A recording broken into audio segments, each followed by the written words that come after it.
Hi, I'm Amelia Bordeaux. I'm the owner and founder of Market Compass, a global macro firm.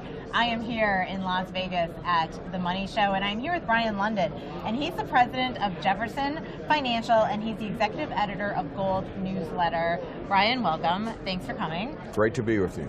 We wanted to talk, actually I wanted to talk to you about gold as a safe haven asset. Now, being in currencies, I get asked about gold a lot as kind of a fiat currency. So what do you think about that topic, and how do you think gold is performing now that volatility has picked up in the week, this past week? Well, gold has performed well for one day when you had that big drop in the stock market, but I tell people that's no reason to buy gold. Okay. These so-called safe haven events come and go.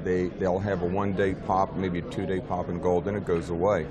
What you want to look for in gold to have a really long-term, lasting, sustained bull market are monetary issues that are driving that. And one signal that investors can look at to see if there is a long-term bullish trend in place is if silver is outperforming gold.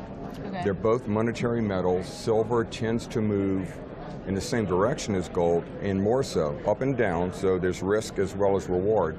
But silver outperforms gold when both metals are in kind of a sustained secular bull market trend. Interesting. And what are your best trade ideas right now?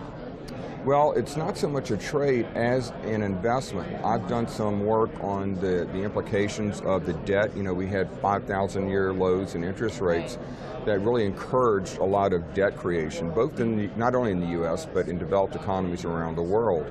And the debt really is out of control at this point. It's so large that even a very small increase in interest rates has tremendous leverage and presents a massive debt service cost. Right. So if the Fed even tried to get it to a Fed funds rate of, say, 3%, it would imply debt service costs approaching $1 trillion annually, and that just, the public won't accept that.